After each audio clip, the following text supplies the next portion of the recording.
So this is happening in Australia right now. Am I against it? No, right? Drivers need to get creative. Drivers need to get smart when the companies screw them over and not pay them. And when you put this type of pressure, you're going to hear, this is pretty powerful.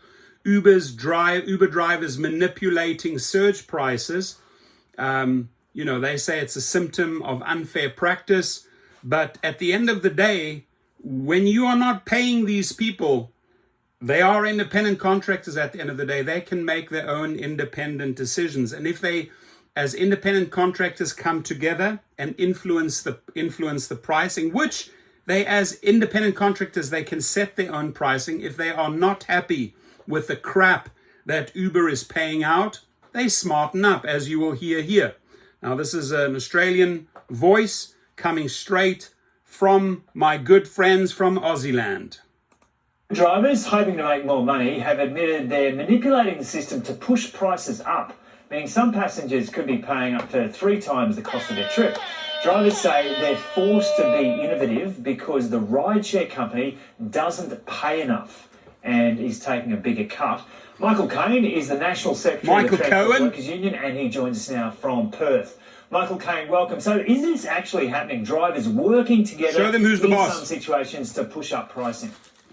Well, good afternoon, Joe. Good afternoon there, lad. Look, this is a revelation that really demonstrates yet again that the gloss has really come off the Uber model. It's worth, before I deal with that, Joe, just looking a little bit back in history. Uber came into the country in 2012. Governments rolled out the red carpets to them. They decimated the taxi industry. We were all a little bit blinded by the snappy new app. And of course, before too long, we realised that we were getting pinged as customers with surge pricing algorithms, and we've all been there on a Saturday night and paid through our nose for an Uber ride. No reason for that other than Uber knows that it's a busy night and they can maximise profits.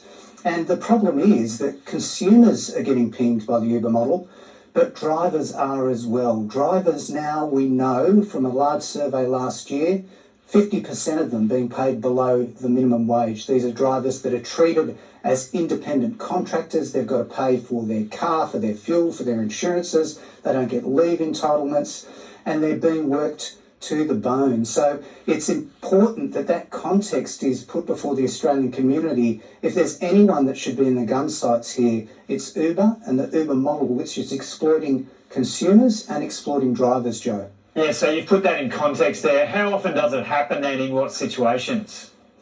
Well, the reports we've had, the revelations we've had relate to confined circumstances at airports, and these drivers are doing what they can to look after themselves and their families. This is obviously not conduct that's to be condoned, but it's conduct that's entirely explainable in the context of these workers being underpaid even the minimum wage in our country.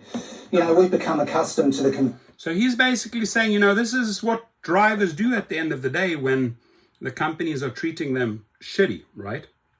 Convenience of Uber, Joe, we all have. And these workers, for example, in COVID, were still taking us from A to B, putting themselves literally on the line before we had a vaccine. From E to F, from F to G. So they are some of the heroes of the pandemic. They are workers who are valuable in our society, but they're workers that are completely undervalued by an Uber system, an essential monopoly, where Uber can just slash their rates, and they do regularly, and these drivers have no recourse. Now, last year, Joe, the ALP government put in place a new set of standard-setting apparatus in the Fair Work Commission, and we're in the process of working through with rideshare workers right now, triggering those new laws to ensure that companies like Uber have to pay a fair wage to these workers to make sure that they can look after themselves and their families. So we're on the cusp of change in this industry, and in the meantime, of course, these revelations are unwelcome, but they are important because they shine a light on what is an exploitative system for drivers and for consumers.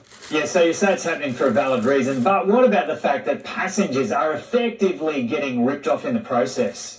Well, everyone's being ripped off by the Uber model. Thank you. If you are out, as I said, on a Saturday night, you are paying through the nose for no good reason. This is not a normal contract where you have supply and demand in play. This is just if it's a busy Saturday night, Uber knows that it can get more money from a consumer, so it jacks up the prices. Yeah. And that is unhelpful. It's not what we expect. We're all being taken for a ride, but not the ride we expect, Joe. It's time for the Uber model to be held to account. Thank And you. we'll be working with rideshare workers over the course of the coming months. Reach out to me, bro. To action these new laws that the Albanese government put in place to set standards for these workers so they can make a reasonable living for themselves and their families. And can you set out for us what a driver would get out of a $20 fare, just so viewers understand what's happening? What cut does Uber take? Well, this is the other problem. Uber's processes are completely opaque. Drivers at their workday are completely controlled by Uber. Their pay is controlled by Uber. They don't know what they're going to receive as pay before they take a job. It just ends up in their pay packet, and it's not very much. It's the same situation for consumers. You never know when you hop in an Uber. never know Whether it's going to cost you $10 or $30. And this is an opaque system. It's long time that we reach as a community some type of reform for it. And this unwelcome news is useful because it shines a light on this exploitative Shine model. the light, baby. We've got to get it right for the community. We've got to get it we right. rely on these services. These workers are doing good stuff for the community. We've got to make sure that they're taken care of as well. They've got to be taken care of, you know. Stop the shit, Uber. Stop the shit. You said there people getting in a cab don't know if they're going to pay $10 or $30. The beauty of Uber initially, at least, was that you would get the fare, and that was better than a taxi, whereas you could book it and you've paid for it for $15 or whatever before you get in. Oh yeah, you know what you're going to pay before you get in, but at any given time, you don't know whether a trip from the same A to B is going to cost you $10 or $30. Yes, and right. this is because we've got opaque surge pricing.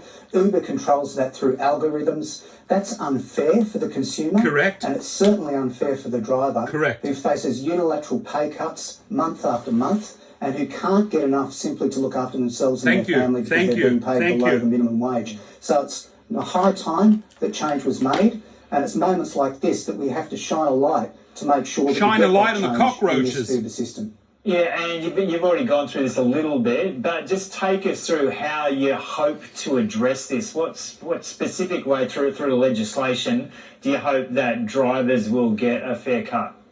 Well, last year the Fair Work Commission was empowered to set standards for gig workers.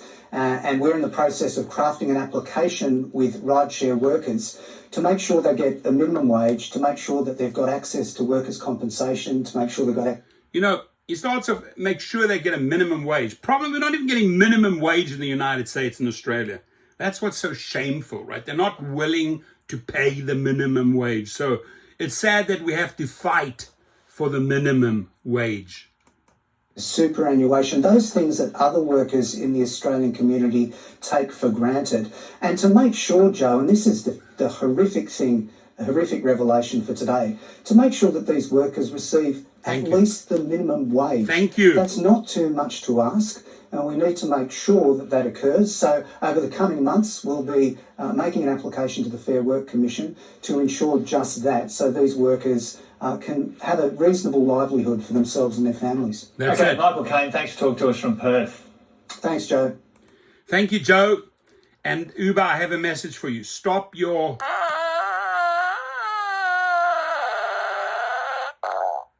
I think you got the message. Have a good day, everyone. Leave your comments.